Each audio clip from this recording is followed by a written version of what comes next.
नमस्कार मेरी प्यारी लॉयल फैमिली। मैं हूं मिस्टर एक्स और आज की जो स्टोरी आपके सामने लेकर आया हूं वो अब तक की सबसे ज़बरदस्त और कमाल की स्टोरी रहने वाली है। आज की इस स्टोरी में आप एक ऐसे डरावने सच का सामना करने वाले हैं जो आपके दिल की धड़कन को कई गुना बढ़ा देगा। साथियों, आज की कहानी मेरे ही स्टेट यानी राजस्थान के एक छोटे से गांव सीवान से जुड़ी हुई है। जिस हादसे के बारे में मैं आपको बताने जा रहा हूं वो आज का नहीं बल्कि काफी समय पुराना है और जिस इंसान के साथ ये हादसा हुआ था उस समय उसकी उम्र महज 20 वर्ष की थी, लेकिन आज वो काफी बुजुर्ग हो चुके हैं। उनका नाम है जगमोहन। जगमोहन जी ने अपनी उस कम उम्र में ही एक बहुत बड़े हादसे को खुद के ऊपर अनुभव किया है और शायद समय रहते अगर वो उस चीज से नहीं निकल पाते तो शायद आज जगमोहन जी इस धरती पर भी नहीं होते। लेकिन वो तो भला हो वहां के एक बहुत ही बड़े और पहुंचे हुए काली मां के भक्त भैरवनाथ जी का, जिन्होंने उतनी बड़ी मुसीबत को उनके शरीर से टाला और उनकी जान बचाई। और वो कोई छोटी मोटी बला नहीं थी, वो था ब्रह्म राक्षस। एक ब्रह्म राक्षस ने उनके शरीर पर कब्जा कर लिया था। आप सोच रहे होंगे कि क्या ये सब सच है या बस एक कहानी, लेकिन मैं आपको बता दूं जो सच आज आपको इस कहानी में सुनने को मिलेगा वो आपको हैरान कर देगा। इस पूरी कहानी को सुनकर आप खुद को सवाल पूछने से नहीं रोक पाएंगे कि क्या वाकई में ऐसे भयानक और शक्तिशाली प्राणी इस दुनिया में हो सकते हैं। ये कहानी सिर्फ डराने के लिए नहीं है बल्कि इसमें एक बहुत बड़ी सीख और एक बहुत बड़ा सच भी छुपा हुआ है कि अगर हम कोई गलती कर देते हैं तो फिर उसके परिणाम कितने भयानक हो सकते हैं। जैसे जैसे कहानी आगे बढ़ेगी आप महसूस करेंगे कि ब्रह्म राक्षस अपने गुनाहों का बदला लेने के लिए किस हद तक जा सकता है और इसी चक्कर में वो लोगों की जान का दुश्मन बन जाता है। तो स्टोरी को शुरू करें उससे पहले आपसे कहूंगा कि अगर अब तक भी आप हमारे फैमिली मेंबर नहीं बने हैं तो चैनल को सब्सक्राइब करके इस रिश्ते की गांठ को और मजबूत कर लीजिए ताकि हर रोज शाम के शाम आपको बेहतरीन से बेहतरीन कहानियां सुनने को मिल सके। और हाँ, जितने भी लोग कहानियां सुन रहे हैं वो अपना एक प्यारा सा कमेंट ज़रूर कर दें और बताएं कि ये स्टोरी आपको कैसी लगी है और उसके बारे में अपने विचार प्रकट करें। तो साथियों, जगमोहन ने अपने साथ घटी हुई जिस घटना का मेरे साथ जिक्र किया है उसको मैंने एक कहानी के रूप में तैयार कर दिया है। तो चलिए अब उस स्टोरी को शुरू करते हैं। तो बात लगभग 30-40 वर्ष पुरानी है। जगमोहन जी अपने एक थोड़े दूर के रिश्तेदार की शादी में अपने पुस्तैनी गांव भाटा गए हुए थे। भाटा बाड़मेर जिले का एक छोटा सा गांव है। पहले के लोग आज की तरह के नहीं थे। वो अपने दूर के रिश्तेदारों के यहाँ भी एक बुलावे पर जाते थे। उन्हें ये बिल्कुल महसूस नहीं होता था कि ये हमारे दूर के रिश्तेदार हैं। वो मेहमान नहीं बल्कि घर के सदस्य की भांति उनके घर के कामों में बढ़ चढ़कर हिस्सा लेते थे। जगमोहन जी की उम्र उस समय लगभग 20 वर्ष के आसपास थी। आज के युवाओं के जैसे उस समय के युवा भी जोशीले होते थे, पर उस समय जिम आदि का चलन न के बराबर था, तो जगमोहन जी थोड़े मानसल थे। शादी रिश्तेदार के लड़के की थी तो जगमोहन जी को भी बारात के साथ बाड़मेर के ही दूसरे गांव सिवाना जाने का मौका मिला। सिवाना भाटा के पास ही पड़ता है, तो बारात को एक गांव से दूसरे गांव जाने में कोई खास दिक्कत नहीं होती है। सभी बाराती एक लोकल बस के माध्यम से सिवाना पहुंच जाते हैं। उस समय शादियों में बारात के साथ लड़कियों और औरतों को नहीं ले जाया जाता था। बारात में सिर्फ आदमी और लड़कों को ही ले जाया जाता था। शादी एक खेत में टेंट बांधकर हो रही थी।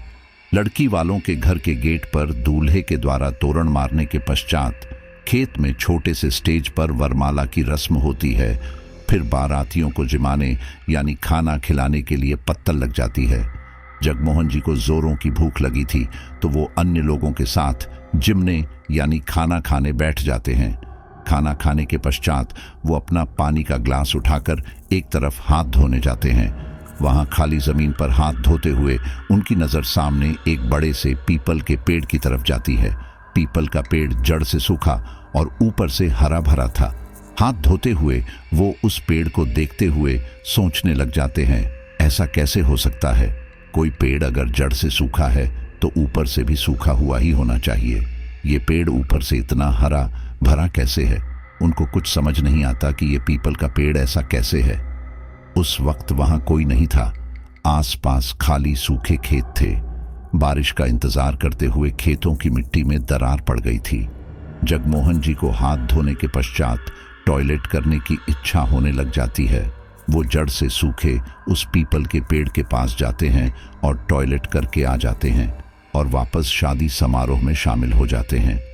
कुछ अपने हम उम्र दोस्तों के साथ बातचीत करने के बाद वो वहां एक प्लास्टिक की नीवार वाली कुर्सी पर थोड़े पसर कर बैठ जाते हैं। तभी उनको ऐसा लगता है कि कोई उनकी कुर्सी को पकड़कर बुरी तरह से हिला रहा है। वो तुरंत उस कुर्सी पर से उठ खड़े होते हैं और कुर्सी के आसपास देखने लग जाते हैं कि उनकी कुर्सी ऐसे कौन हिला रहा था। पर कोई होता तो नजर आता ना। उनको वहां कोई नजर नहीं आता है। तभी उनको ऐसा महसूस होता है कि कोई उनके बिल्कुल पास खड़ा है, पर पास में भी कोई नहीं था। डर से उनका रोम रोम कांपने लग जाता है।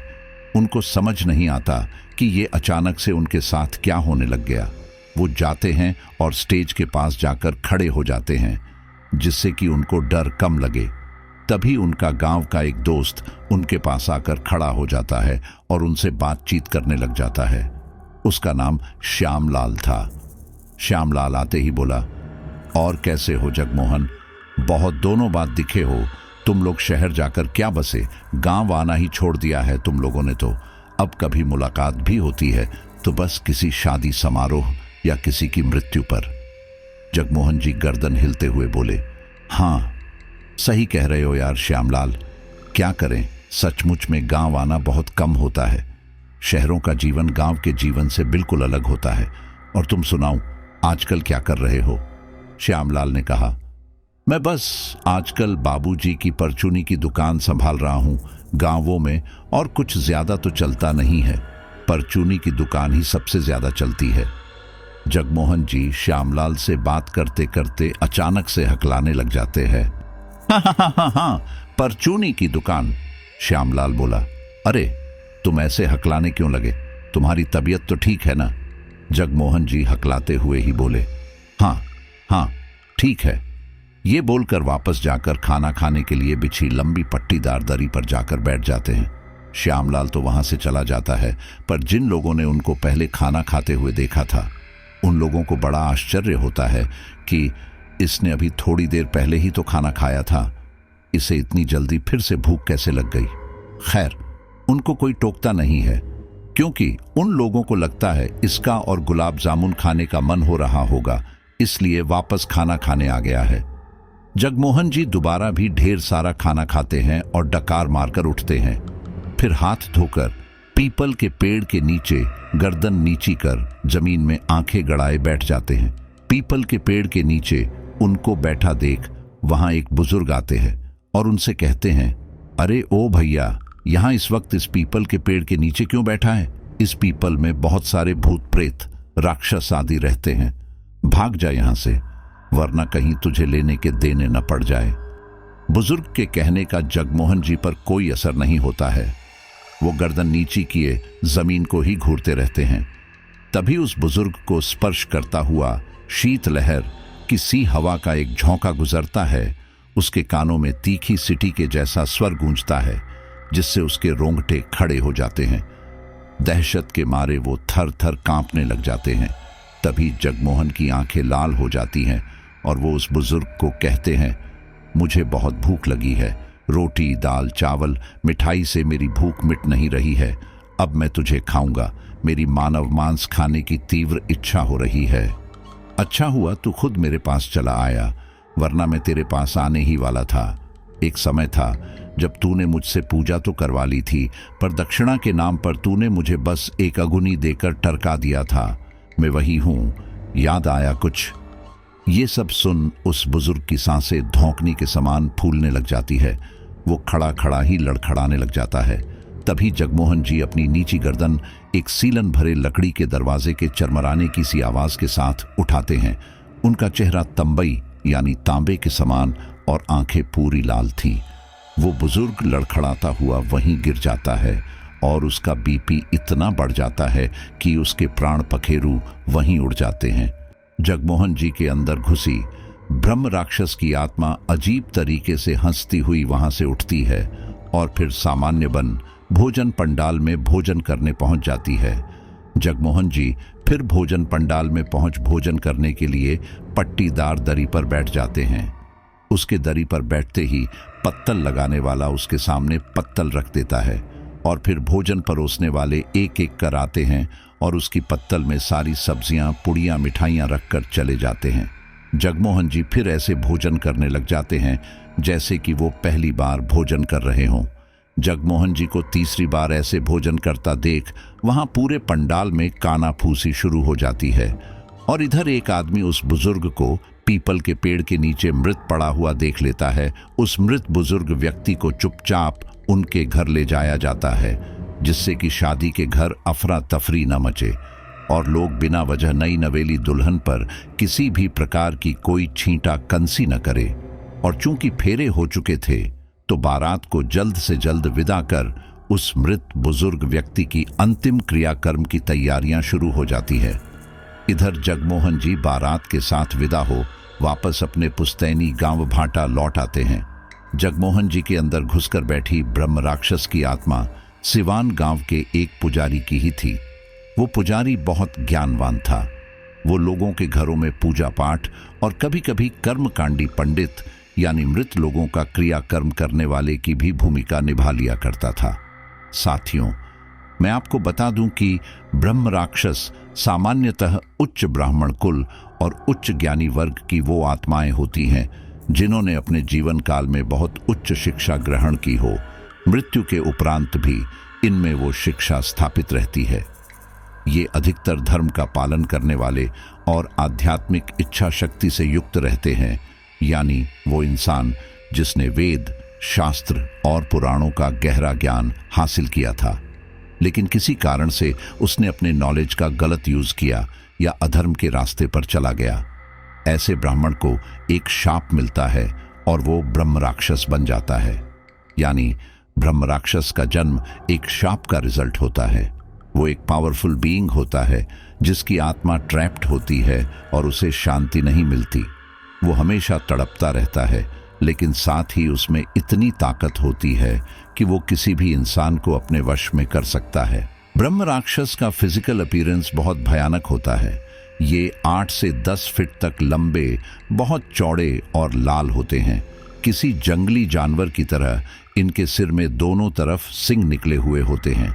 इनमें दैत्य और दानव दोनों के गुण भरे होते हैं, इसलिए ये कई बार जिंदा इंसानों को भी खा जाते हैं। ब्रह्म राक्षस खाना भी बहुत अधिक खाते हैं। ये एक ही दिन में कई बार भोजन करने को लालायित रहते हैं, लेकिन उसकी सबसे बड़ी ताकत उसकी नॉलेज और तंत्र मंत्र में मास्टरी होती है। वो तंत्र विद्या में माहिर होता है जिसे कंट्रोल करना किसी के बस की बात नहीं। उसके पास ऐसी पावर्स होती हैं जिससे वो किसी की भी माइंड और आत्मा को मैनिपुलेट कर सकता है। यही चीज उसे दूसरे राक्षसों से अलग बनाती है। ब्रह्म राक्षस अपने शिकार के लिए ऐसे लोगों को चुनता है जो अपने जीवन में धर्म से भटक चुके होते हैं। मतलब वो उन लोगों को टारगेट करता है जिनमें कुछ ना कुछ बुराई होती है, लेकिन ये शिकार करना उसके लिए भी एक कर्स जैसा होता है क्योंकि इससे उसकी आत्मा को और ज्यादा पीड़ा मिलती है। चलिए कहानी में आगे बढ़ते हैं। तो भाटा आने बाद जगमोहन जी 2 दिन तक सामान्य रहते हैं और शादी के बाद की रस्मों में हिस्सा ले अपने शहर जैसलमेर लौट आते हैं। जैसलमेर आने बाद भी करीब 2 दिनों तक वो सामान्य रहते हैं। किसी को कोई आभास नहीं होता कि जगमोहन जी अपने साथ एक ब्रह्म राक्षस की आत्मा भी घर ले आए हैं। लेकिन अब जगमोहन जी बिल्कुल शांत रहने लग जाते हैं। वो अपने माथे पर बाजार से लाल रंग लाकर उसका तिलक करने लग जाते हैं। अगर किसी चीज को देखते हैं तो घंटों देखते ही रहते हैं। अब पहले से ज्यादा मैच्योर हो जाते हैं। यदि उनकी माँ उनसे बाजार से कुछ लाने को कहती तो उसी समय लाकर दे देते हैं।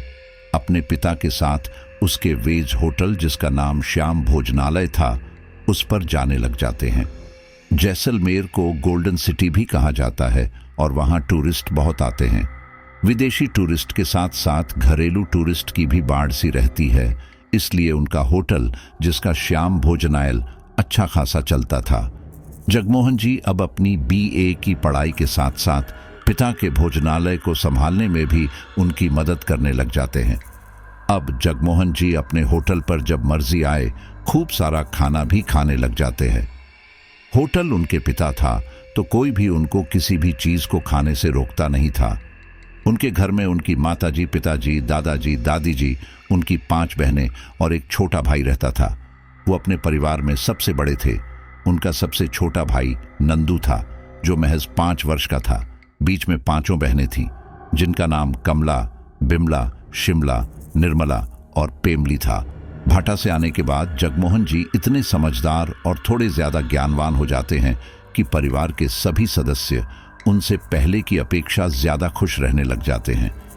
लेकिन एक दिन वो अपने होटल में एक नौकर की छुट्टी करने के कारण एक टेबल पर बैठे 5 लोगों के सामने अपना मेन्यू कार्ड रखते हुए पूछते हैं, आपके लिए खाने में क्या क्या लगाना है। वो 5 लोग खाने का मेन्यू देख आपस में डिसाइड करके बोल देते हैं कि 13 तंदूरी रोटी, 3 प्लेट दाल और 1 प्लेट मिक्स वेज ले आए। अब जगमोहन जी कुछ देर उन्हीं लोगों को घूरते रहते हैं, फिर उनका खाने का ऑर्डर लेकर वहां खाने पकाने वाले को दे देते हैं।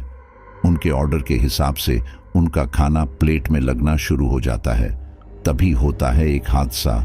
जगमोहन जी के अंदर बैठी ब्रह्म राक्षस की आत्मा टेबल पर बैठे 5 लोग के बीच बैठे एक आदमी सीताराम घूरते घूरते जाकर उसकी कॉलर पकड़ लेती है। वो 5 लोग सिवाना गांव के ही थे और सारे पंडित थे। जैसलमेर किसी अमीर के यहाँ कोई हवन आदि करवाने के लिए आए हुए थे। जगमोहन के अंदर बैठा ब्रह्म राक्षस बोलता है, अच्छा तो तू यहाँ बैठा है। मेरे पैसे डकार कर तूने उस दिन मुझसे झूठ बोला था कि तुम लोग मुझे उस यजमान के यहाँ अपने साथ नहीं ले जा सकते हो। सीताराम, तुझे पता है ना, मुझे झूठ पाखंड से सख्त नफरत है। साथ नहीं ले जाना चाहते थे तो साफ साफ बोल देता कि इस वजह से साथ नहीं ले जा सकते हैं। तुझे क्या लगा था मुझे सच का पता नहीं चलेगा? मुझे उस दिन रात को ही तेरे झूठ का पता चल गया था।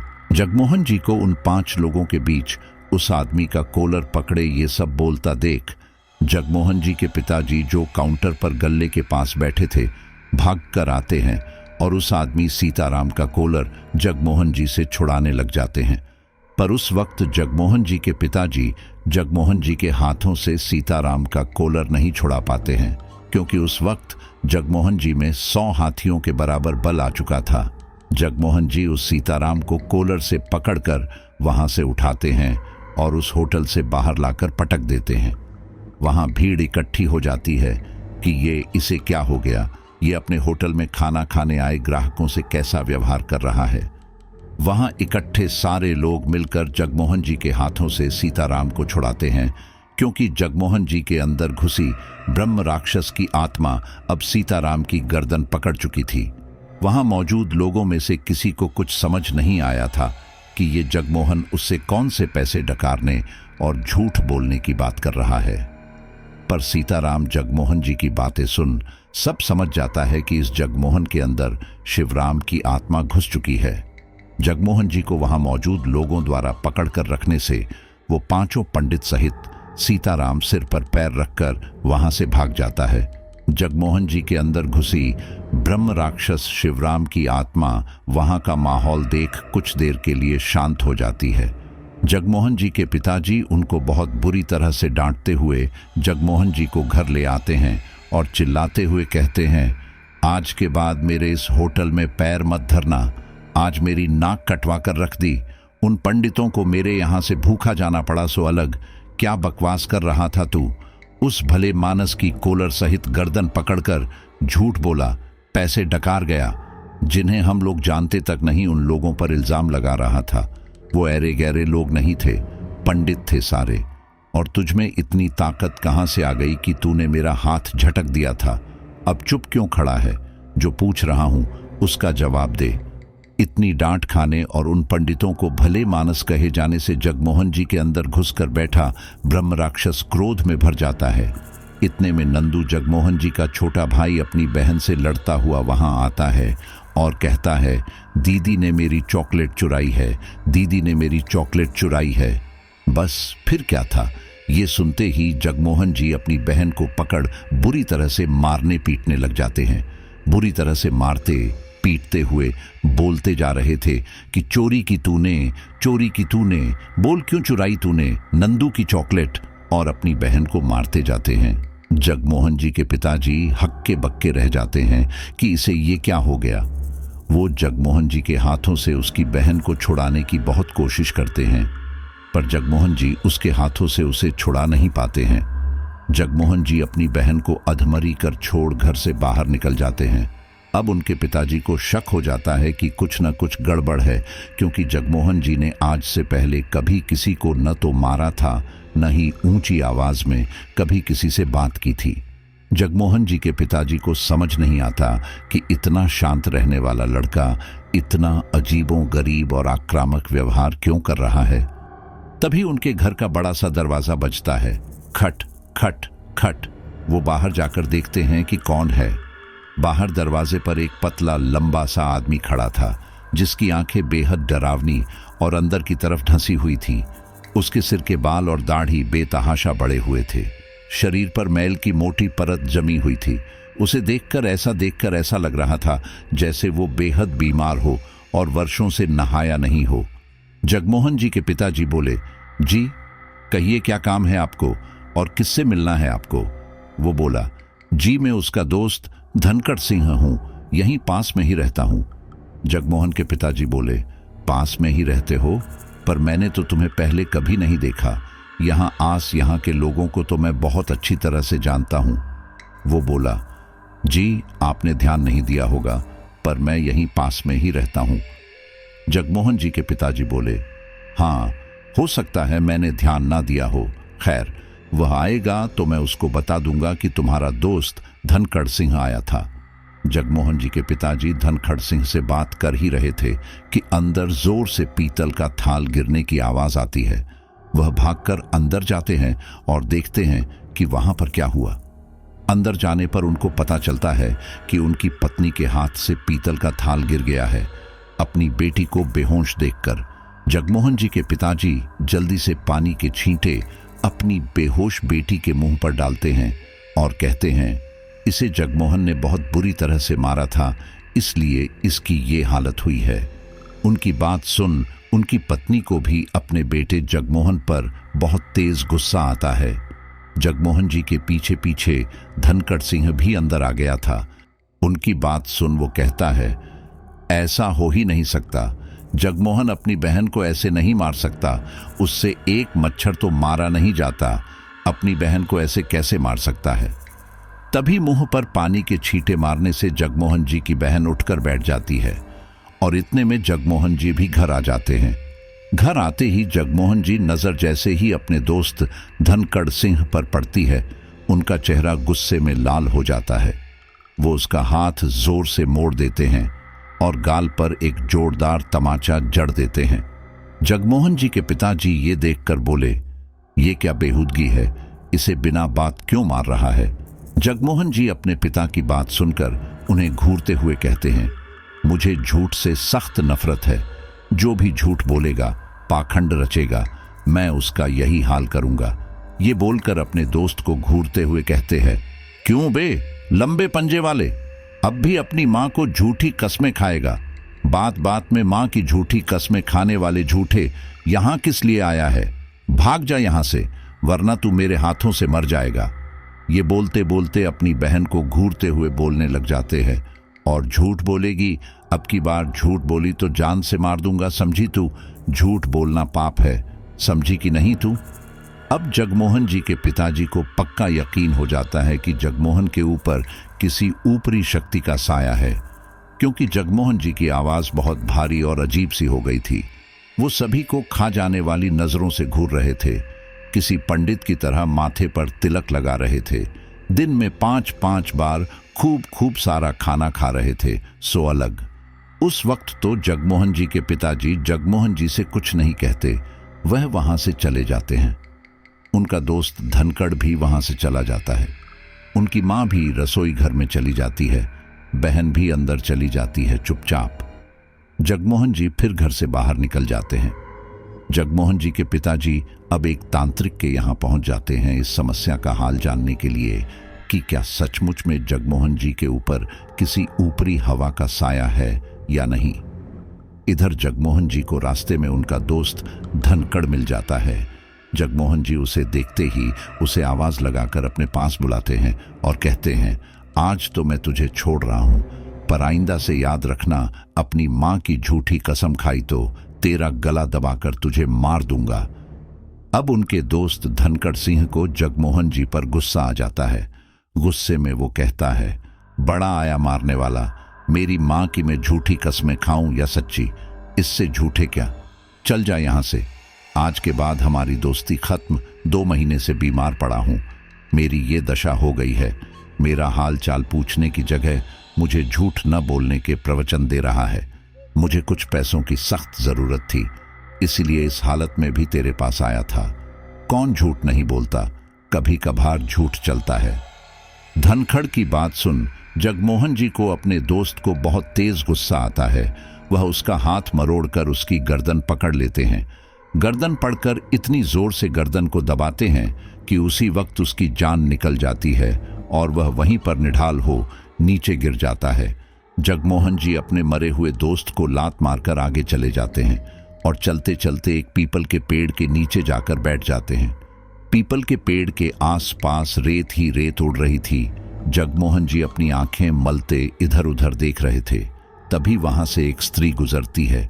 उस स्त्री को देखते ही जगमोहन जी के अंदर बैठी ब्रह्म राक्षस की आत्मा विचित्र तरीके से उस स्त्री को अपने पास बुलाती है। ऐ वाचाल, इधर आ, अपनी सास को क्या झूठ बोलकर आ रही है, जल्दी बता, वरना मैं तेरी ऐसी की तैसी कर दूंगा। वह स्त्री जगमोहन जी को घूर कर देखी है और कहती है, बात करने की सारी तमीज भूल गया क्या रे जगमोहन, तुझसे बड़ी हूं, इतना भी होश नहीं है क्या तुझे? माँ बहनों की इज्जत करना भी नहीं सिखाया क्या तेरे घर वालों ने तुझे? और यह वाचाल किसे कह रहा है विधर्मी? रुक, अभी तेरे घर जाकर बोलकर आती हूं। तू अपने मोहल्ले की स्त्रियों को कैसे बुला रहा है? जगमोहन जी के अंदर बैठी ब्रह्म राक्षस की आत्मा यह सुन क्रोधित हो जाती है और उस स्त्री से कहती है, तेरे जैसी झूठी स्त्रियों को मैं बहुत अच्छी तरह से जानता हूं। हर बात में झूठ बोलती है, अपनी सास को झूठ बोलती है, अपने पति से झूठ बोलती है, अपने घर वालों को झूठ बोलती है, गैर मर्दों से संबंध बनाती है। तेरी एक एक झूठ, एक एक हरकत से वाकिफ हूं मैं। तू मुझसे झूठ नहीं बोल सकती है। झूठ बोलने वालों से मुझे सख्त नफरत है, समझी कि नहीं तू? ये बोल ब्रह्म राक्षस की आत्मा उस स्त्री को कंठ से पकड़ लेती है। कंठ पकड़ उसके कंठ को दबाना शुरू कर देती है। वह स्त्री जोर से चिल्लाती है, छोड़ मुझे विधर्मी बेशर्म, छोड़ मुझे, छोड़ मुझे। पर जगमोहन जी के अंदर बैठी ब्रह्म राक्षस की आत्मा उस स्त्री का कंठ दबा देती है। कंठ दबाने से वह स्त्री किसी पंख कटे पंछी की तरह फड़फड़ाते हुए वहीं ढेर हो जाती है। ब्रह्म राक्षस की आत्मा जगमोहन जी के द्वारा उस स्त्री को मार मुस्कुराती हुई पीपल के पेड़ के नीचे से उठती है और आगे चलने लग जाती है। आगे चलते चलते उसे एक सफाई कर्मी सिनिया दिखाई देता है। जगमोहन जी के अंदर बैठी ब्रह्म राक्षस की आत्मा उस सफाई कर्मी सिनिया को भी अपने पास बुलाती है और उस पर चिल्लाना शुरू कर देती है, तूने 4 दिन से उस वाली गली में झाड़ू नहीं लगाई है, ना कचरा उठाया है, फिर भी सबको बोलते फिरता है मैंने सफाई कर दिया, कचरा उठा दिया है। जरा भी शर्म नहीं आती तुझे झूठ बोलते हुए? झूठों से मुझे सख्त नफरत है। अब तो तू गया समझ, अब मैं तुझे नहीं छोड़ूंगा। जो भी झूठ बोलेगा मैं उसे मार दूंगा, जो भी पाखंड रहेगा मैं उसकी जान ले लूंगा। यह बोल जगमोहन जी के अंदर बैठी ब्रह्म राक्षस की आत्मा उस सफाई कर्मी सिनिया की भी गर्दन पकड़ लेती है और उसकी गर्दन को दबाना शुरू कर देती है। सफाई कर्मी सिनिया दर्द से छटपटाना लग जाता है। दोनों हाथों से अपनी गर्दन को जगमोहन जी के हाथों से छुड़ाने लग जाता है, पर वह जगमोहन जी के हाथों से अपनी गर्दन को नहीं छुड़ा पाता है और फड़फड़ाता हुआ वहीं पर ढेर हो जाता है। जगमोहन जी के अंदर बैठी ब्रह्म राक्षस की आत्मा सफाई कर्मी सिनिया को मार आगे बढ़ती है। आगे चलते चलते वह एक स्कूल के बाहर पहुंच जाती है। स्कूल के बाहर कुछ बच्चे खेल रहे थे। उन बच्चों में खेल खेल में झगड़ा हो रहा था और सारे बच्चे एक दूसरे से झूठ बोल रहे थे। एक बच्चा बोल रहा था, मैंने तेरी पेंसिल नहीं चुराई है। दूसरा बच्चा बोला, तूने ही मेरी पेंसिल चुराई है। तीसरे ने कहा, मैंने देखा था उसने ही तेरी पेंसिल चुराई है। चौथा बच्चा बोला, देखा था मैंने भी, तेरी पेंसिल के साथ में तेरी कॉपी भी उसी ने चुराई थी। जगमोहन जी के अंदर बैठी ब्रह्म राक्षस की आत्मा बच्चों की लड़ाई और झूठ को सुन क्रोधित हो जाती है। क्रोध में आते ही उसकी आंखें भयंकर लाल हो जाती हैं। वो उन सारे बच्चों के पास जाती है और देखते ही देखते सारे बच्चों को बुरी तरह से मारते हुए पीटते हुए उनकी गर्दन को दबाना शुरू कर देती है। इतने में वहां स्कूल के अंदर से एक मास्टर जी निकलते हैं। मास्टर जी जब देखते हैं कि जगमोहन बच्चों को बुरी तरह से मार रहा है, उनकी गर्दन को दबा रहा है, तो वह जोर से चीखते हैं, अरे ऐसे क्यों मार रहा है बच्चों को। जगमोहन जी के अपने हाथों से उन बच्चों को छुड़ाने की कोशिश करने लग जाते हैं।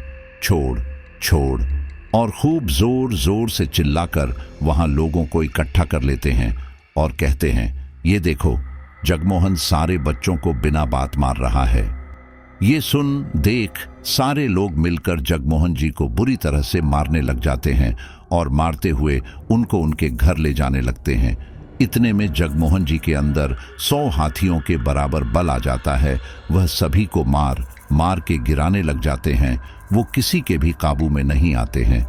इतने में कोई जगमोहन जी के पिताजी को बुलाकर वहां ले आता है कि आपका बेटा जगमोहन सभी को मार रहा है, बच्चों को मार रहा है, हर किसी को मार रहा है। जगमोहन जी के पिताजी भागकर वहां आते हैं और जगमोहन जी के हाथों से लोगों को छुड़ाने लग जाते हैं। पर अब जगमोहन जी के अंदर इतना बल आ चुका था कि वह अपने पिताजी को भी धक्का दे दूर गिरा देते हैं। सभी डर जाते हैं कि इसके अंदर इतना बल कहां से आ गया जो ये सभी को पछाड़ रहा है, किसी के भी वश में नहीं आ रहा है। सभी जगमोहन जी को पकड़कर रस्सी से बांध देते हैं और अच्छे से बांध एक पेड़ से बांध देते हैं। जगमोहन जी के पिताजी भागकर एक मंदिर में जाते हैं और वहां के पुजारी को अपने साथ लेकर आते हैं और उनसे कहते हैं, देखिए महाराज, मेरे बेटे को क्या हो गया है। इसके अंदर कोई ना कोई आत्मा जरूर घुस गई है। मैं एक तांत्रिक के यहां तो गया था, लेकिन वो उस वक्त मुझे नहीं मिले। आप ही कोई उपाय बताइए, मैं अब क्या करूं, मैं कहां जाऊं। ये सभी को मारे जा रहा है। मैं किसी की कोई मदद नहीं कर पा रहा हूं। आज सुबह भी इसने अपनी बहन को बहुत मारा, अधमरी करके छोड़ा, मुझे भी धक्का दिया। ना जाने किस किस की जान लेकर आया है ये। पंडित रामदीन जी आते ही जगमोहन जी के ऊपर गंगा जल का छिड़काव करते हैं। गंगा जल का छिड़काव होते ही जगमोहन जी के अंदर बैठी ब्रह्म राक्षस की आत्मा कुछ देर के लिए शांत हो जाती है। फिर जगमोहन जी को वहीं बंधा छोड़ पंडित रामदीन जी जगमोहन जी के पिताजी को एक तांत्रिक भैरवनाथ के पास लेकर जाते हैं। भैरवनाथ एक छोटे से शिव मंदिर में शिवलिंग के सामने बैठे महामृत्युंजय का जाप कर रहे थे। उनकी आंखें बंद थीं और वो दाहिने हाथ की उंगलियों के पोरों पर रुद्राक्ष की माला के मनके फिरा रहे थे। एयुएम हों झूम स एयुएम भूर्भुवः स्व एयुएम त्र्यंबकम यजामहे सुगंधिम पुष्टिवर्धनम उर्वारुकमिव बंधनान् मृत्योर्मुक्षीयमामृतात् एयुएम स्व भूर्भुवः स्व एयुएम सह जूहों एयुएम। पंडित रामदीन जी और जगमोहन जी के पिताजी वहीं मंदिर में उनसे कुछ दूरी पर बैठ उनकी आंखें खुलने की और उनके मंत्र जाप पूरे होने की प्रतीक्षा करने लग जाते हैं। करीब आधे घंटे बाद मंत्र जाप पूरे होने के पर वो अपनी आंखें खोलते हैं। शिवलिंग पर दूध बताशे चढ़ाकर कुछ पुष्प पंखुड़ियां अर्पित कर पुनः जल से अभिषेक करते हैं। फिर कुछ मंत्र बुदबुदाते हुए हाथ जोड़कर उनको प्रणाम करते हैं। फिर पंडित रामदीन जी और जगमोहन जी के पिताजी की तरफ मुड़ते हैं। चूंकि भैरवनाथ और पंडित रामदीन जी पहले से ही एक दूसरे को जानते थे, इसलिए भैरवनाथ और रामदीन जी एक दूसरे को देखते ही हाथ जोड़कर एक दूसरे का अभिवादन करते हैं। फिर भैरवनाथ रामदीन जी और जगमोहन जी के पिताजी के पास आकर बैठ जाते हैं। भैरवनाथ बोले, कहिए कैसे आना हुआ रामदीन जी। रामदीन जी बोले, एक समस्या आन पड़ी है भैरवनाथ जी। इसी सिलसिले में इनको आपके पास लेकर आया हूं। ये एक लड़के जगमोहन के पिताजी हैं। अभी हम दोनों उस लड़के को एक स्कूल के बाहर एक पेड़ से बंधा छोड़कर आए हैं। मुझे शक है कि उसके अंदर जरूर कोई ना कोई आत्मा प्रवेश कर गई है। अचानक से वो लड़का झूठ बोलने वालों को अपने हिसाब से सजा दे रहा है, छोटी छोटी बातों पर लोगों को मार पीट रहा है। आज सुबह ही उसने अपनी बहन को भी बहुत मारा, उसके सामान्य सा झूठ बोलने पर ही। पता नहीं वो लड़का किसको मार पीट कर आया है। स्कूल के बाहर भी वो कुछ बच्चों को बिना बात मार कूट रहा था। आप जितनी जल्दी हो सकें हमारे साथ चलकर उस लड़के को देखिए और बताइए कि उस लड़के के अंदर कौन सी और किस तबके की आत्मा घुस गई है। अभी मैं उस लड़के पर गंगाजल का छिड़काव कर उसे कुछ देर के लिए शांत करके आया हूँ। वो लड़का अचानक से बहुत बलवान भी हो गया है। कृपया आप हमारे साथ चलने का कष्ट करें भैरवनाथ जी। भैरवनाथ रामदीन जी की बात सुन आपात परिस्थिति जान तंत्र मंत्र में काम आने वाली कुछ पूजा सामग्री अपने झोले में डाल उन दोनों के साथ तेज तेज कदमों से चलते हुए उस पेड़ के पास आ जाते हैं जहां पर जगमोहन जी बंधे हुए थे। पेड़ के आसपास लोग उस पेड़ को घेरे खड़े थे जहां जगमोहन जी बंधे हुए थे। जगमोहन अपनी लाल लाल आंखों से सबको घूरते हुए बोले जा रहा था, झूठ बोला तो जान से मार दूंगा, पाखंड रचा तो गला दबा दूंगा, झूठ बोला तो मुझसे बुरा कोई नहीं होगा। भैरवनाथ वहां आते ही जगमोहन जी के अंदर कौन सी आत्मा घुस गई है ये पता लगाने के लिए हनुमान चालीसा की कुछ लाइनें पढ़ने लग जाते हैं। आपन तेज संहारो आपै, तीनों लोग हाँकते कांपै, भूत पिशाच निकट नहीं आवे, महावीर जब नाम सुनावे, नासै रोग हरई सब पीरा, जपत निरंतर हनुमत बीरा। भैरवनाथ जैसे ही हनुमान चालीसा की ये लाइनें पढ़ने लगते हैं उनके साथ साथ जगमोहन जी के अंदर बैठी ब्रह्म राक्षस की आत्मा भी वो लाइनें दोहराने लग जाती है। ये देख वहां अभी आश्चर्यचकित हो जाते हैं और उनको लगता है कि इस लड़के के अंदर कोई आत्मा वात्मा नहीं है, ये लड़का सामान्य है और जानबूझ लोगों को मार पीट कर उपद्रव मचा रहा है। पंडित रामदीन जी और जगमोहन के पिताजी को भी यही भ्रम होता है कि जगमोहन तो सामान्य है, उनके अंदर कोई भूत प्रेत नहीं है। पंडित रामदीन जी भैरवनाथ की तरफ देखते हुए कहते हैं, मतलब ये लड़का बिल्कुल सामान्य है, इस लड़के के अंदर किसी आत्मा ने प्रवेश नहीं किया है। यह जानबूझकर लोगों को परेशान कर रहा है, मार पीट रहा है, उपद्रव मचा रहा है, नालायक अपने पिता को बेवजह परेशान कर रहा है। भैरवनाथ बोले, जी नहीं, ऐसा नहीं है। मुझे आभास हो रहा है कि इस लड़के के अंदर कोई सामान्य आत्मा नहीं बल्कि कोई ब्रह्म राक्षस प्रवेश कर गया है। इसके सौम्य व्यवहार और उच्च कुल का होने के कारण उस ब्रह्म राक्षस को इसका शरीर उपयुक्त लगा है। पंडित रामदीन जी और जगमोहन जी के पिताजी जैसे ही भैरवनाथ जी की बात सुनते हैं उनकी आंखें फटी की फटी रह जाती हैं। दोनों के चेहरे पर साफ डर और चिंता दिखाई देने लगती है।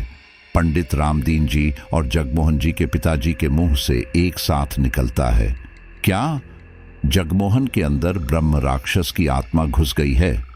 उनके मन में सवालों का बवंडर उठता है। पंडित रामदीन जी कुछ परेशान होकर पूछते हैं, भैरवनाथ जी, ये ब्रह्म राक्षस आखिर होता क्या है? ये किस तरह का प्रेत होता है? हमने तो पहले कभी इसके बारे में सुना भी नहीं। भैरवनाथ जी ने गहरी सांस ली और बोले, ब्रह्म राक्षस कोई आम प्रेत नहीं होता, ये बहुत शक्तिशाली होते हैं। दरअसल ये ब्रह्म राक्षस वही ब्राह्मण होते हैं जो अपने जीवन में अधर्म के रास्ते पर चले गए थे और उन्हें शापित होकर प्रेत योनि में आना पड़ा। इनका क्रोध और शक्ति दोनों ही बहुत भयानक होते हैं। आप यूं समझ लीजिए कि ये प्रेत योनि के राजा होते हैं। ये सुनकर पंडित रामदीन जी और जगमोहन जी के पिताजी की घबराहट और भी बढ़ गई, लेकिन भैरवनाथ जी ने उनकी चिंता को भांपते हुए कहा, आप लोग डरिए नहीं, मैंने कई ब्रह्म राक्षसों को उनके सही स्थान पर पहुंचाया है। ये ब्रह्म राक्षस इस लड़के का मेरे रहते बाल भी बांका नहीं कर सकता है। मैं इसे इसकी असली जगह जहां इसे शांति मिलेगी वहां पहुंचाकर ही दम लूंगा। उनकी बातों से कुछ हद तक पंडित रामदीन जी और जगमोहन जी के पिताजी को तसल्ली तो हुई, लेकिन उनके मन में अब भी ये सवाल था कि आखिर जगमोहन के साथ ये सब कैसे हो गया। वो ये सोचते रहे कि एक साधारण सा लड़का कैसे इतना बड़ा शिकार बन सकता है। आखिर इस ब्रह्म राक्षस ने उसे ही क्यों चुना, और क्या वाकई भैरवनाथ जी उसे इस संकट से निकाल पाएंगे? भैरवनाथ जी ने उनके मन की उलझन को समझते हुए कहा, देखिए, इस तरह के प्रेत वो शरीर चुनते हैं जिनमें कुछ खास बात होती है। या तो वो व्यक्ति किसी अधर्म का हिस्सा होता है, या फिर उसके जीवन में कुछ ऐसा घटित हुआ होता है जिससे उसकी आत्मा कमजोर हो गई हो। लेकिन आप लोग घबराइए मत, मैं सब ठीक कर दूंगा। भैरवनाथ जी की आवाज में आत्मविश्वास और अनुभव की झलक थी, जिसने पंडित रामदीन जी और जगमोहन जी के पिताजी को थोड़ी राहत दी। दोनों ने भैरवनाथ जी पर भरोसा करने का फैसला किया और उनसे विनती की कि वे जल्दी से जल्दी इस ब्रह्म राक्षस को काबू में करें। भैरवनाथ जगमोहन जी के पिताजी और पंडित रामदीन जी को ब्रह्म राक्षस के बारे में बता ही रहे थे कि जगमोहन जी के अंदर बैठा ब्रह्म राक्षस जोर जोर से हुंकार भरता हुआ लाल सुर्ख आंखों से भैरवनाथ को घूरने लग जाता है। अपनी शक्ति से पूरे पेड़ को जोर जोर से हिलाने लग जाता है। यह देख भैरवनाथ जगमोहन जी के अंदर बैठी ब्रह्म राक्षस की आत्मा से कहते हैं, ऐसे फिजूल के करतब दिखाने से कुछ नहीं होने वाला है। मैं तुझ जैसी आत्माओं को उसके असली जगह पहुंचकर ही दम लेता हूं। तू इस लड़के का बाल भी बांका नहीं कर सकता है। तेरे जैसे पिशाच को मैं पिशाच लोक पहुंचाकर ही दम लेता हूं। अब सच सच बता, तू कौन है और इसके शरीर में क्यों घुसा है? इस लड़के से क्या चाहता है तू? ये बोल भैरवनाथ जगमोहन जी के ऊपर साथ लाए अभिमंत्रित गंगाजल जल फेंकते हैं। अभिमंत्रित गंगाजल जैसे ही जगमोहन जी के ऊपर गिरता है, जगमोहन जी के अंदर बैठी ब्रह्म राक्षस की आत्मा भयंकर तरीके से क्रोधित हो जाती है। उसकी आंखें और अधिक लाल चेहरा विभत्स हो जाता है। भैरवनाथ बोले, बता कौन है तू? जल्दी बता, वरना मैं तेरा वह हाल करूंगा कि तू सोच भी नहीं सकता है। जल्दी बता कौन है तू? जगमोहन जी के अंदर बैठी ब्रह्म राक्षस की आत्मा बोली, मैं तेरा खून पी जाऊंगा, तेरा नरम नरम गोश्त खाकर अपनी भूख मिटाऊंगा। मैं कौन हूं ये जानकर क्या करेगा तू?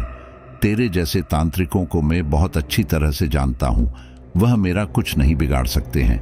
मैं इस लड़के को अपने साथ ले जाकर रहूंगा। इस लड़के ने मेरा घर गंदा किया था। मैं जिस पेड़ पर बैठा था वहां पर इसने पेशाब किया था। मैं उन सबको मार दूंगा जो भी झूठ बोलता है, जो भी पाखंड रहता है। मैं उन सब की जान ले लूंगा। मैं उनको मारकर खा जाऊंगा। तू मेरा कुछ नहीं बिगाड़ सकता है भैरवनाथ। कर ले तुझे जो भी करना है। मैं तेरे कहने से इस लड़के के शरीर को छोड़कर जाने वाला नहीं हूं। मैं तुम सबकी जान ले दूंगा। भाग जा यहां से। भैरवनाथ बोले, तो तू हम सबकी जान ले लेगा? इस लड़के ने तेरा घर गंदा किया था तो तू जरा सी बात पर किसी को भी मार डालेगा? घर गंदा किया था तो उसकी इतनी बड़ी सजा देगा तू इस लड़के को? जगमोहन जी के अंदर बैठी ब्रह्म राक्षस की आत्मा बोली, मैं किसी को भी माफ नहीं करता हूं। मैं इस लड़के की साथ साथ तुम सबकी भी जान ले लूंगा। वहां तमाशा देखने वालों की भी लग चुकी थी। सभी डर के मारे दूर खड़े खड़े मुंह खोल यह तमाशा देख रहे थे। डर से थर थर कांप रहे थे। अब भैरवनाथ जी के समझ में आ चुका था कि यह ब्रह्म राक्षस कोई साधारण आत्मा नहीं है, बल्कि बहुत जिद्दी और हठी है। वो जान गए थे कि ये आत्मा इतनी आसानी से इस लड़के का पीछा छोड़ने वाली नहीं है। इसलिए उन्होंने फैसला किया कि अब इस ब्रह्म राक्षस को काबू में करने के लिए उन्हें अपनी पूरी शक्ति और तंत्र विद्या का प्रयोग करना पड़ेगा। सबसे पहले भैरवनाथ जी ने उस पेड़ के चारों तरफ मंत्र पढ़ते हुए एक गोल घेरा खींचा। उन्होंने उस घेरे को इस तरह से बनाया कि ब्रह्म राक्षस उस घेरे से बाहर न जा सके। इसके बाद उन्होंने भीड़ की ओर देखा जो अब तक यह तमाशा देख रही थी। भैरवनाथ जी ने गंभीर स्वर में सबको और दूर हटने का आदेश दिया। उन्होंने विशेष तौर पर बच्चों को वहां से भगाने का निर्देश दिया, क्योंकि वो जानते थे कि तंत्र विद्या के दौरान बच्चों का वहां होना खतरनाक हो सकता है। पंडित रामदीन जी और जगमोहन जी के पिताजी, जो अब तक भैरवनाथ जी के पास खड़े थे, उन्होंने भी उनसे थोड़ा और दूर खड़े रहने को कहा। उनके चेहरे पर चिंता की लकीरें साफ दिखाई दे रही थीं, लेकिन उन्होंने भैरवनाथ जी के आदेश का पालन किया और कुछ कदम पीछे हट गए। इसके बाद भैरवनाथ जी ने अपने झोले में से तंत्र मंत्र का सामान निकाला और उसे अपने सामने रख दिया। यह सामान आमतौर पर दिखने वाले साधारण चीजें नहीं थीं।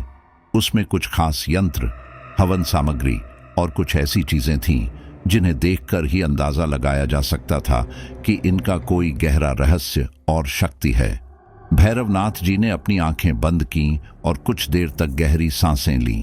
फिर उन्होंने मां काली का ध्यान करते हुए उनके विशेष मंत्रों का जाप शुरू किया। उनके मुख से निकले मंत्रों का उच्चारण वातावरण में एक अजीब सी ऊर्जा फैला रहा था। उन्होंने उच्च स्वर में ह्रौं काली महाकाली किलिकिले फट स्वाहा, ऐं ह्रीं श्रीं क्लीं कालिके क्लीं श्रीं ह्रीं ऐं, ह्रीं ह्रीं हूं हम क्रीं क्रीं की दक्षिणा कालिके क्रीं क्रीं की हूं ह्रीं ह्रीं की हूं ही दक्षिणा कालिके क्रीं हूं ह्रीं स्वाहा, हाँ काली महाकाली किलिकिले फट स्वाहा। मंत्रों का जाप शुरू किया। उनके मंत्रों का असर तुरंत ही दिखाई देने लगा। पेड़ के आसपास का वातावरण अचानक ही भारी और गूंजता हुआ सा महसूस होने लगा। ऐसा लग रहा था जैसे वहां कुछ अदृश्य शक्तियां सक्रिय हो रही हों। पेड़ की टहनियां खुद ब खुद हिलने लगीं और हवा का बहाव तेज हो गया। आसपास खड़े लोग इस अनोखी घटना को देखकर और ज्यादा डर गए, लेकिन भैरवनाथ जी पूरी तरह शांत और स्थिर थे। ब्रह्म राक्षस पैशाचिक ठहाका लगाते हुए बोला, तू किसी को भी बुला ले, कोई मेरा कुछ नहीं बिगाड़ सकता है। यह बोल ब्रह्म राक्षस जोर जोर से गहरी गहरी सांस भरने लग जाता है। जगमोहन जी का सिर पेड़ से जोर जोर से टकराने लग जाता है, पर अपना नाम नहीं बताता है। यह नहीं बताता कि वह कौन है। भैरवनाथ काली मंत्र का जाप करते जा रहे थे और गंगा जल जगमोहन जी के ऊपर मारते जा रहे थे। थोड़ी देर तो ब्रह्म राक्षस सामान्य सी हरकतें करता रहता है, फिर बहुत बुरी तरह से क्रोधित हो जाता है और चिंघाड़ने लग जाता है जैसे कोई जंगली जानवर चिंघाड़ रहा हो। मुंह से जोर जोर से हवा फूंकते हुए वह धूल का गब्बर उड़ा देता है। सबकी आंखों में मिट्टी भर जाती है। सभी अपनी आंख मलने लग जाते हैं। भैरवनाथ जोर से चिल्लाता है, बंद कर अपनी ये बच्चों वाली हरकतें। मैं तेरी ऐसी हरकतों से डरने वाला नहीं हूं। चुपचाप अपना नाम बता कौन है तू, नहीं तो आज मैं तुझे पाताल लोक भेज कर रहूंगा। समझा कि नहीं तू? जल्दी बता, तेरा नाम क्या है, तेरी मौत कैसे हुई थी, सब बता जल्दी, वरना।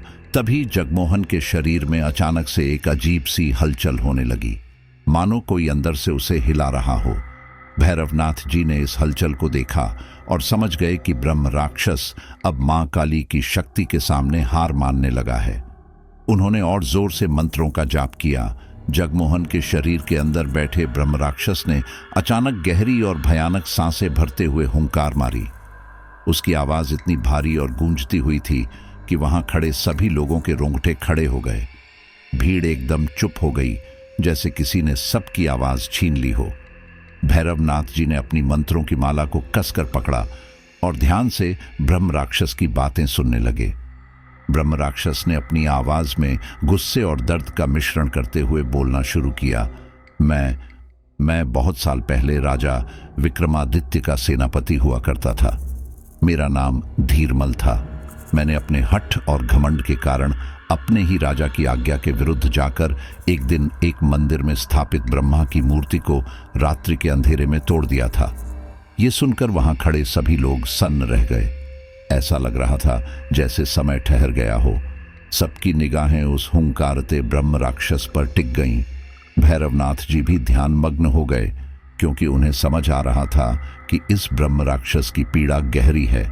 ब्रह्म राक्षस की आवाज में दर्द और पछतावा झलकने लगा। उस वक्त तो किसी को पता नहीं चला कि वो मूर्ति मैंने तोड़ी थी। मूर्ति तोड़ने का इल्जाम एक चोर पर लग गया और मैं उस इल्जाम से बच गया, लेकिन धीरे धीरे मेरी आत्मा को आत्मग्लानि ने घेर लिया।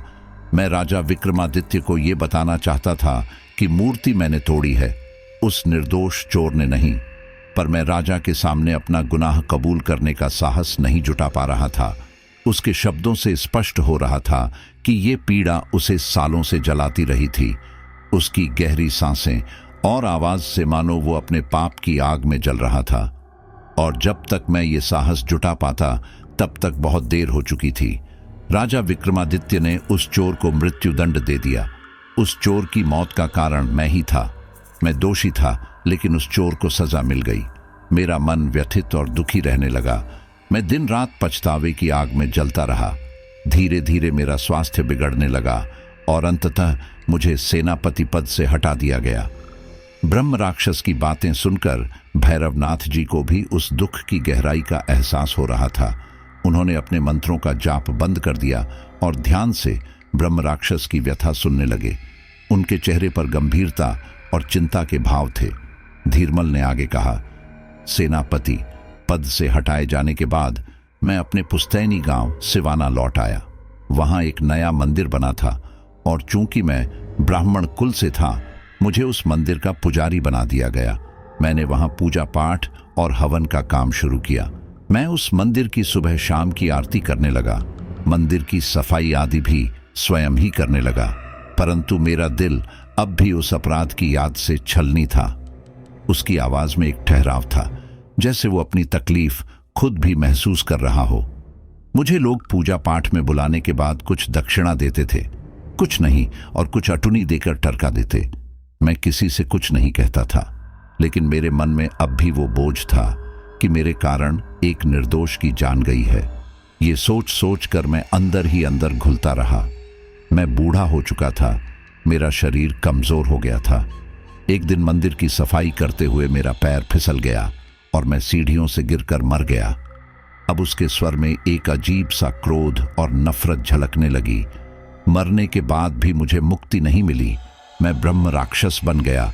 अब मुझे झूठ बोलने वालों और पाखंड रचने वालों से सख्त नफरत है। मैं उन्हें उनके कर्मों की सजा देना चाहता हूं। मैं किसी को माफ नहीं करूंगा जिसने भी अधर्म का साथ दिया है। धीरमल की बातों से ऐसा लग रहा था कि उसके दिल में अब भी वो गुस्सा और घृणा कायम है जो उसे शांत नहीं होने दे रही थी। भैरवनाथ जी ने इस नफरत को समझा और महसूस किया कि ये ब्रह्म राक्षस इसलिए इतना शक्तिशाली और जिद्दी हो गया है क्योंकि उसकी आत्मा में अभी भी ग्लानि और क्रोध की आग जल रही है। भैरवनाथ ने कहा, तो तू पूर्व जन्म में सेनापति था और ब्राह्मण कुल का होने के कारण पुजारी भी रह चुका है। वाह, यह बात तो सच है कि उस चोर की मृत्यु तेरे कारण ही हुई थी। अब बता, क्या चाहता है? मुक्ति चाहता है या यूं ही इस प्रेत योनि में पड़ा पड़ा सड़ना चाहता है? याद रख, अगर तूने मुझसे जरा भी छल करने की कोशिश की तो मैं तुझे यही इसी पेड़ के नीचे गाढ़ पाताल लोक भेज दूंगा। फिर तेरी मुक्ति कभी नहीं होगी। तू सदियों ऐसे ही पश्चाताप की अग्नि में जलता रहेगा। ब्रह्म राक्षस बोला, अब मुझे मुक्ति चाहिए भैरवनाथ, मुझे मुक्ति दिला दे। मैं जानता हूं तू मुझे मुक्ति दिला सकता है। मैं तेरी शक्तियों से वाकिफ हो चुका हूं, मुझे मुक्ति दिला दे। भैरवनाथ बोले, ठीक है, मैं तुझे मुक्ति तो दिला दूंगा, पर तुझे उसके बदले कुछ नेक काम करने होंगे। वो नेक काम किए बिना तेरी मुक्ति संभव नहीं है। ब्रह्म राक्षस ने कहा, मुझे कौन से नेक काम करने हैं भैरवनाथ, जल्दी बता। अब देर न कर, मेरी मुक्ति की राह खोल। भैरवनाथ ने कहा, मैं तुझे मुक्ति तो दिला दूंगा, पर उससे पहले तुझे इस लड़के का शरीर छोड़ इस शरीर से बाहर आना पड़ेगा। और वैसे भी तू तो अनेकों रूप धारण कर सकता है, तेरे पास ये शक्ति तो है ही। ब्रह्म राक्षस बोला, मेरे पास शक्तियां तो अनेकों हैं भैरवनाथ, पर मुझसे छल करने की तू जरा भी कोशिश मत करना, वरना मैं इस लड़के को मार दूंगा। इस लड़के के साथ साथ यहाँ मौजूद सारे लोगों को भी मार दूंगा। तू मुझे जानता नहीं है, मैं कोई ऐसा वैसा ब्रह्म राक्षस नहीं हूं। मुझे आज भी पूजा पाठ की सारी विधियां याद है, तंत्र मंत्र याद है, हर वह चीज याद है जो एक पूजा पाठ करने वाले आदमी को याद होती है। मुझ में यह शक्तियां बड़ी ही हैं, कम नहीं हुई हैं। बस मैं मुक्ति नहीं पा सका, इसलिए मुझे तेरी जरूरत है। भैरवनाथ ने कहा, मैं विश्वासघाती नहीं हूं ब्रह्म राक्षस, मैं प्रेत योनि में भी नहीं हूं। झूठ बोलना प्रेतों का काम होता है, वैसे इंसान भी झूठ बोलते हैं, पर मैं वैसा नहीं हूं। तू मुझ पर आंख बंद करके भरोसा कर सकता है। अगर मैं तुझसे जरा भी छल करूं तो तू इस लड़के के साथ साथ मुझे भी मार देना, यहां मौजूद सभी लोगों को मार देना। ब्रह्म राक्षस ने कहा, ठीक है, बता मुझे कौन कौन से काम करने हैं। भैरवनाथ ने कहा, तुझे उसी सिवाना गांव के उस मंदिर में जाना होगा जहां तू पहले पुजारी रह चुका है। वहां के एक पुजारी तिलकनाथ जी से मिलना होगा। तिलकनाथ जी तुझे कुछ काम देंगे, तुझे उन कामों को करना होगा। तिलकनाथ जी मेरी पहचान वाले हैं, मैं तुझे एक पत्र लिख कर दूंगा, तू बस वो पत्र उन्हें दे देना, वो समझ जाएंगे कि तू कौन है। ब्रह्म राक्षस बोला, पर मैं मंदिर के अंदर नहीं जा सकता हूं, तुझे यह बात पता है ना? भैरवनाथ ने कहा, हाँ मुझे यह बात पता है। तू मंदिर के बाहर ही तिलकनाथ जी का इंतजार करना। जब वह मंदिर से निकलकर अपने घर की तरफ जा रहे हो तब तू उन्हें रास्ते में रोककर यह पत्र दे देना और उनसे कहना, मुझे तांत्रिक भैरवनाथ ने भेजा है। तू उसके सामने एक ग्रामीण का वेश धरकर जाना। वह पत्र पढ़कर सब समझ जाएंगे कि उन्हें क्या करना है। ब्रह्म राक्षस बोला, ठीक है, मैं इस लड़के के शरीर से बाहर निकल रहा हूं, पर तू ये मत समझना कि मैं इस लड़के को छोड़ रहा हूं। अगर मुझे मुक्ति नहीं मिली तो मैं वापस इस लड़के के शरीर में घुस जाऊंगा और इसे तड़पा कर मारूंगा। साथ ही तुम सबकी की भी जान ले लूंगा। मुझे झूठ से सख्त नफरत है, मुझे पाखंड से सख्त नफरत है।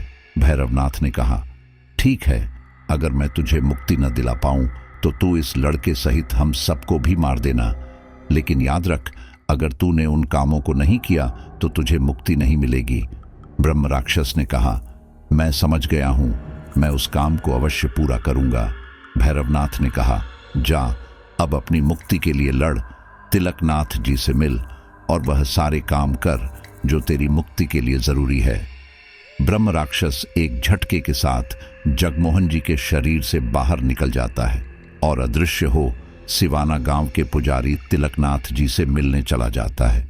साथियों, मैं आपको बता दूं कि जब कोई व्यक्ति ब्रह्म राक्षस को उसकी गलतियों का एहसास करवाता और उसे धर्म के रास्ते पर चलने के लिए प्रेरित करता है, तभी वो इस शाप से मुक्त हो सकेगा।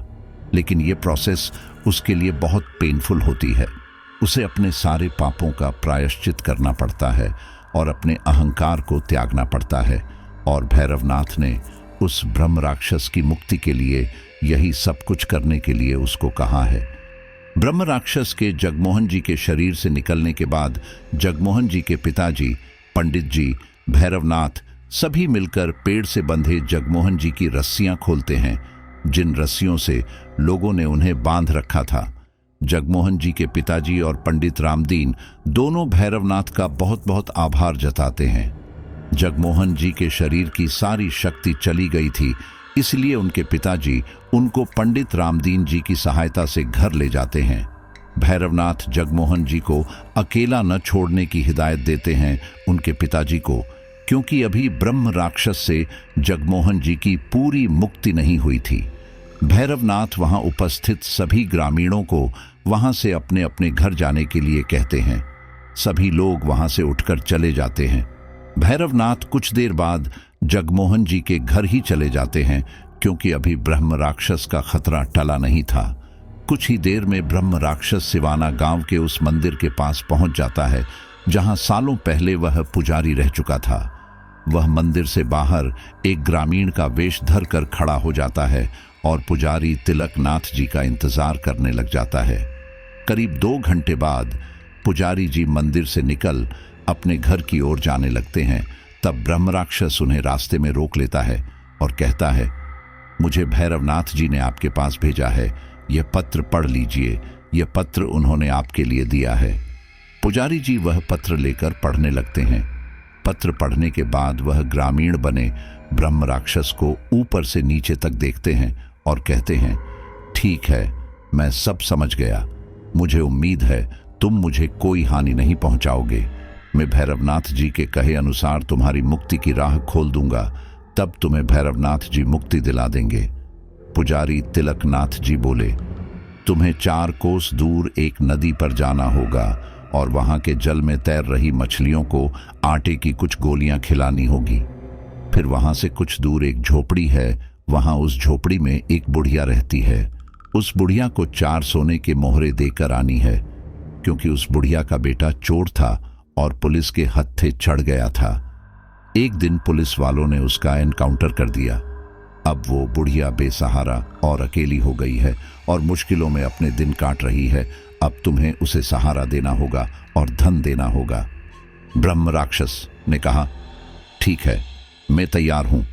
मैं उस बुढ़िया को धन दूंगा, उसका जीवन आसान बनाऊंगा, तो मुझे मुक्ति मिल जाएगी ना?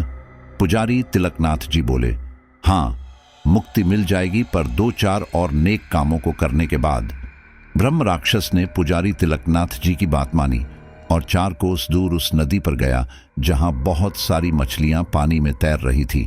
वहां उसने उन मछलियों को आटे की गोलियां खिलाई। मछलियों को आटे की गोलियां खिलाने से उसके मन को एक अजीब सी शांति का अनुभव हुआ, जो शांति उसे आज से पहले कभी महसूस नहीं हुई थी। मछलियों को आटे की गोलियां खिलाने के बाद ब्रह्म राक्षस ने फिर से एक ग्रामीण का रूप धरा और वहां से कुछ दूरी पर स्थित उस बुढ़िया की झोपड़ी में गया जहां वह बुढ़िया एक चारपाई पर लेटी हुई थी। ब्रह्म राक्षस ने देखा उसके शरीर पर मैल की मोटी मोटी तह जमी हुई थी, जिसकी वजह से उसके शरीर की रंगत काली पड़ गई थी। हाथ पांव की उंगलियों के नाखून भी बहुत बड़े हुए थे। उसके शरीर पर मात्र एक सफेद साड़ी लिपटी हुई थी। साड़ी में हजारों छेद थे, जिसमें से उसकी झुर्रीदार देह झूल रही थी। उसकी यह हालत देख ब्रह्म राक्षस का मन बहुत दुखी हुआ। उसे उस बुढ़िया पर बहुत दया आई। फिर उसने उस बुढ़िया की तरफ 4 सोने की मोहरें बढ़ाई, लेकिन उस बुढ़िया ने जब वो सोने की मोहरें लेने के लिए हाथ आगे नहीं बढ़ाया तो उसने उस बुढ़िया से कहा, माई, यह लो सोने की मोहरें, तुमने अपनी यह क्या दशा बना रखी है? बुढ़िया बोली, अब मेरा इस दुनिया में कोई नहीं है। मेरा एक ही बेटा था, वह भी मर गया। अब मैं क्या करूं, कहां जाऊं? मैं अंधी हूं, मैं देख भी नहीं सकती, और अंधों का जीवन तो तुम्हें पता ही है कैसा होता है। मैं अपना काम भी स्वयं नहीं कर सकती, क्योंकि मेरे शरीर में इतनी ताकत भी नहीं बची है कि मैं उठकर नहा लूं, अपना खाना बनाकर खुद खा लूं। ब्रह्म राक्षस बोला, माई, तुम्हारी यह दशा देखकर मुझे बहुत दुख हुआ। शायद मैंने भी कभी किसी को इतना ही दुख दिया होगा, क्योंकि मेरे कारण किसी ने अपने प्राण गंवाए थे। क्या पता उसकी भी कोई माई होगी और वो मेरी वजह से ऐसे ही दुखी हुई होगी। अब से तू मुझे ही अपना बेटा मान। मैं तेरी सेवा करूंगा, तेरे लिए खाना बनाऊंगा, तुझे नहलाऊंगा, तेरे लिए खाना बनाऊंगा, इस झोपड़ी की साफ सफाई करूंगा। ब्रह्म राक्षस की बात सुन बुढ़िया के मुख पर प्रसन्नता की लहर छा जाती है और फिर वह बोलती है, तू अब से मेरा बेटा बनेगा, मेरे लिए खाना बनाएगा, मुझे नहलाएगा, तू मेरा रामू बनेगा। ब्रह्म राक्षस ने कहा, हाँ, अब से मैं तेरा बेटा बनूंगा, मैं तेरे सारे काम करूंगा। अब तू आराम कर, मैं तेरे लिए दाल चावल बनाता हूं माई। यह बोल ब्रह्म राक्षस झोपड़ी के बाहर लड़कियां इकट्ठी कर दाल चावल पकाने के लिए चूल्हा जलाने लग जाता है। वो जैसे ही चूल्हा चलता है, चूल्हे की आग की एक चिंगारी झोपड़ी पर गिरती है और झोपड़ी जलकर राख हो जाती है। ब्रह्म राक्षस उस आग को बुझाने की बहुत कोशिश करता है, लेकिन वह आग बुझती नहीं है। बुढ़िया उस झोपड़ी के अंदर थी। ब्रह्म राक्षस यह सोचकर बहुत दुखी होता है कि अच्छा काम करने आया था, लेकिन फिर उसके हाथों एक बुढ़िया की जान चली गई। लेकिन तभी उसे वो बुढ़िया अपने सामने खड़ी हुई दिखाई देती है। ब्रह्म राक्षस बुढ़िया को अपने सामने खड़ा देख आश्चर्यचकित हो जाता है। बुढ़िया उसे देखकर कहती है, आज तुम्हारा एक पाप जलकर नष्ट हो गया। यहाँ से कुछ दूरी पर अब उस असली बुढ़िया के घर जाओ, जहाँ तुम्हें तिलकनाथ जी ने भेजा था। अब उस असली बुढ़िया को 4 सोने की मोहरें देकर आओ। ये बोलने के साथ ही वह बुढ़िया अदृश्य हो जाती है। ब्रह्म राक्षस समझ जाता है कि जरूर भैरवनाथ ने ही उसकी यह परीक्षा ली होगी अपनी किसी शक्ति के द्वारा। वह पता लगाना चाह रहा होगा कि मुझ में कितनी आत्मग्लानि भरी हुई है, मैं अब भी पश्चाताप की अग्नि में जल रहा हूं या नहीं। ब्रह्म राक्षस वहां से आगे चलता है और उस असली बुढ़िया की झोपड़ी में पहुंच जाता है। असली बुढ़िया अपनी झोपड़ी में एक चारपाई पर बैठी हुई थी।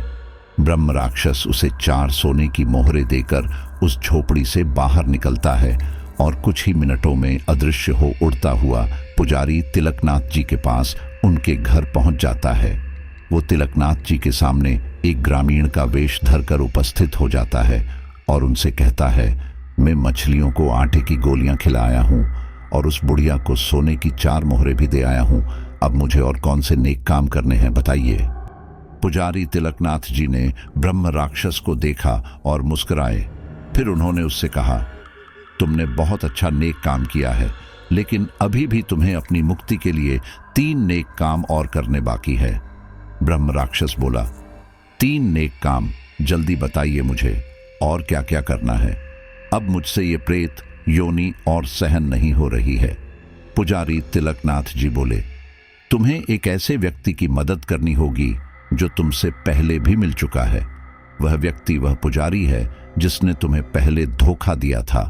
वह अब बहुत बूढ़ा हो चुका है और अपने जीवन के अंतिम दिनों में है। तुम्हें उसकी सेवा करनी होगी और उसके जीवन के अंतिम दिनों में उसकी मदद करनी होगी, क्योंकि वो अपनी इस अवस्था में नितांत अकेला और असहाय है, परंतु वो अभी भी एक धूर्त किस्म का व्यक्ति ही है। ब्रह्म राक्षस ने कहा, मैं उसकी मदद करने के लिए तैयार हूं। मैं जानना चाहता हूं कि मैं किस पुजारी से पहले भी मिल चुका हूं, मुझे किसने और क्यों धोखा दिया था। वह बूढ़ा पुजारी मुझे कहां मिलेगा? पुजारी तिलकनाथ जी बोले, लेकिन तुम्हें यह काम बहुत सावधानी से करना होगा, क्योंकि वह अब भी तुमसे धूर्तता कर सकता है। ब्रह्म राक्षस ने कहा, ठीक है, मैं सावधान रहूंगा और सावधानी पूर्वक ही उसकी मदद करूंगा।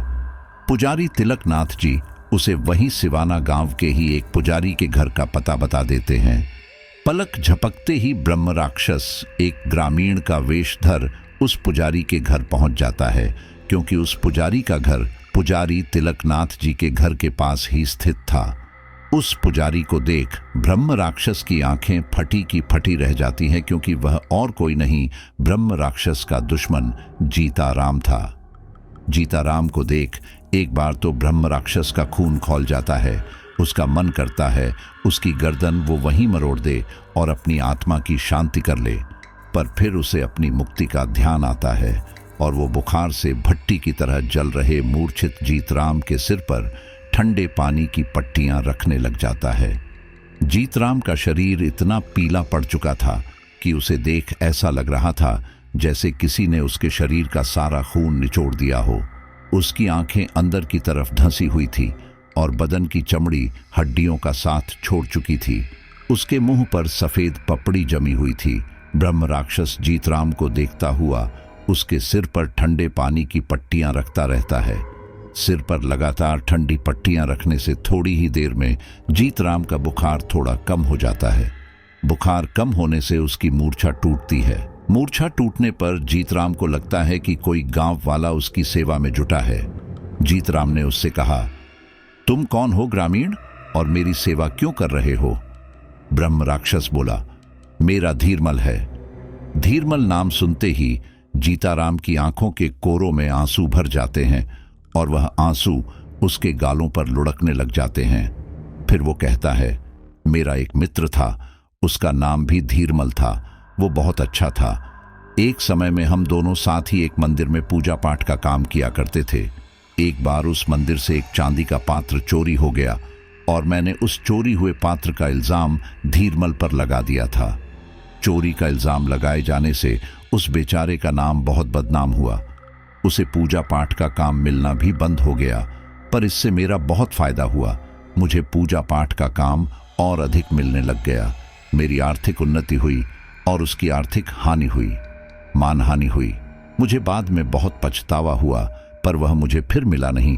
पता नहीं कहाँ चला गया था बिना किसी को बताए। मैंने उसे बहुत ढूंढा, पर वह मुझे कहीं नहीं मिला। वो बहुत नेक इंसान था। ये बोलने के साथ ही जीताराम की मृत्यु हो जाती है। ब्रह्म राक्षस जीताराम की तरफ देखा हुआ सोचने लग जाता है, मैं इसके बारे में कितना गलत सोच रहा था। यह भी मेरी तरह आत्मग्लानि से भरा हुआ था। लगता है इसके प्राण मुझसे मिलने के लिए ही अटके हुए थे। पर पुजारी तिलकनाथ जी ने तो कहा था, इसमें अभी धूर्तता बची हुई है, मुझे सावधानी से रहना होगा। तो क्या वह भी मेरी परीक्षा ले रहे थे? कुछ समझ नहीं आ रहा मेरे साथ अभी भी ये क्या हो रहा है। सोचा था भैरवनाथ मुझे मुक्ति दिला देगा, पर उसने तो मुझे और उलझा के रख दिया है।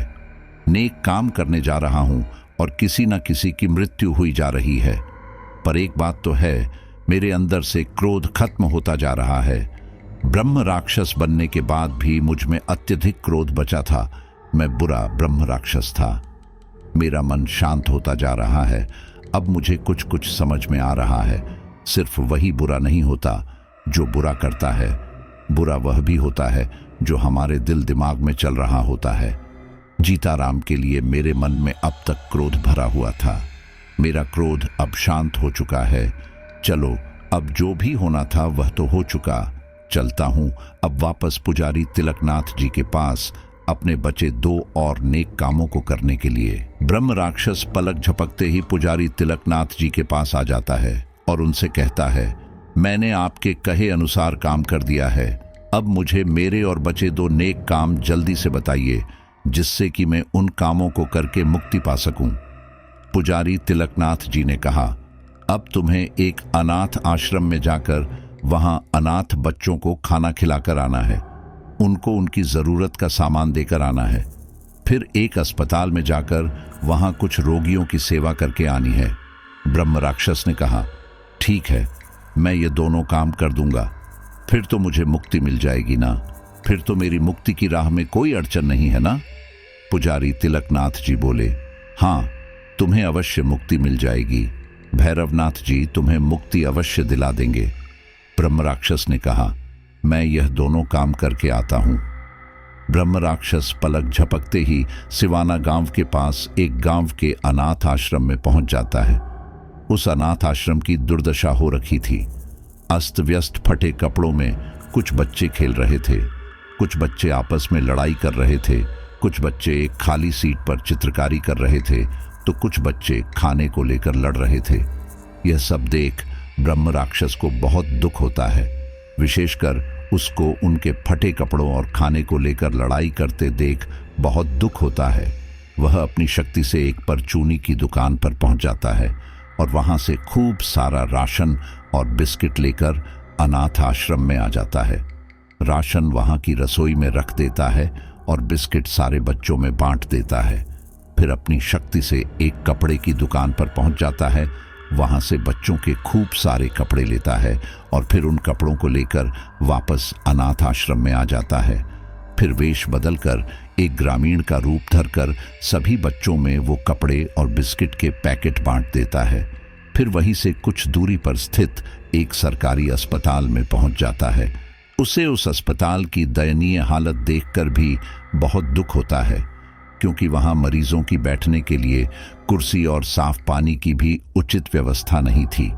आधे मरीज तो जमीन पर दरी बिछाकर लेटे हुए थे, पर वो ज्यादा कुछ नहीं कर सकता था। इसलिए वहां के अनाथ मरीजों की भोजन, पानी, दवाई की ये व्यवस्था करके वापस आ जाता है। लेकिन अस्पताल और अनाथ आश्रम की दयनीय हालत देख उसका मन व्यथित हो जाता है। वो मन ही मन बोलता है, पृथ्वी नरक लोक के साथ साथ बीमार लोक भी है। अब मैं इस मनुष्य योनि को भी कभी प्राप्त नहीं करना चाहता हूं। अब मुझे बस मेरे ईश्वर की शरण में जाना है। मैं वहीं रहना चाहता हूं। ब्रह्म राक्षस दोनों नेक काम कर वापस पुजारी तिलकनाथ जी के पास आ जाता है। ब्रह्म राक्षस ने कहा, पुजारी जी, मैं आपके कहे अनुसार ये दोनों नेक काम भी कर दिए हैं। अब मैं अपनी मुक्ति के लिए वापस भैरवनाथ जी के पास जा सकता हूं ना?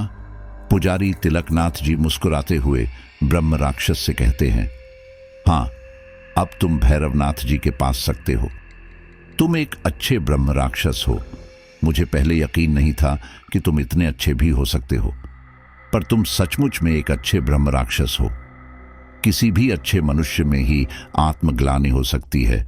किसी बुरे मनुष्य में कभी कोई आत्मग्लानि नहीं होती है। भैरवनाथ जी तुम्हें अवश्य मुक्ति दिला देंगे। अब मुझे इस बात का पक्का यकीन हो गया है। ब्रह्म राक्षस पुजारी तिलकनाथ जी का आभार जताकर अदृश्य हो जाता है और अदृश्य हो उड़ता हुआ वापस भैरवनाथ के पास आ जाता है। भैरवनाथ, जगमोहन जी के पिताजी पंडित रामदीन जी सब साथ ही बैठे हुए थे। ब्रह्म राक्षस भैरवनाथ के सामने दृश्यमान होता है और कहता है, भैरवनाथ, मैं तुम्हारे कहे अनुसार पुजारी तिलकनाथ जी के पास गया था और उनके कहे अनुसार सारे नेक काम कराया हूं। अब तुम मुझे मुक्ति दिलाने में विलंब न करो। मुझे जल्दी से मुक्ति दिला दो। मुझे इस प्रेत योनि से मुक्ति चाहिए, इस नरक लोक से मुक्ति चाहिए। भैरवनाथ ने कहा, तुम्हारी मुक्ति की राह में कुछ रोड़े अटके हुए थे, वह मैंने तुम्हें पुजारी तिलकनाथ जी के पास भेजकर पुण्य नेक काम करवाकर दूर कर दिए हैं। अब तुम मुझे एक वचन दो, अब तुम कभी भी जगमोहन के शरीर के अंदर अथवा किसी भी मनुष्य के शरीर के अंदर नहीं घुसोगे, उन्हें किसी भी प्रकार से कोई हानि नहीं पहुंचाओगे। अब बोलो कि मैं मां काली के चरणों में समर्पित होता हूं।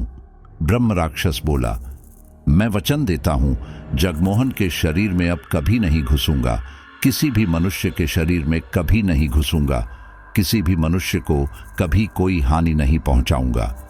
मैं अब हमेशा मां काली के चरणों में समर्पित होता हूं। भैरवनाथ अपने पुण्य कर्मों का एक अंश देकर ब्रह्म राक्षस को प्रेत होने से मुक्ति दिलवा देता है। ब्रह्म राक्षस मुस्कुराता हुआ सफेद धुआं बन उड़ता हुआ आसमान की ओर चला जाता है। जगमोहन जी को ब्रह्म राक्षस से हमेशा के लिए मुक्ति मिल जाती है।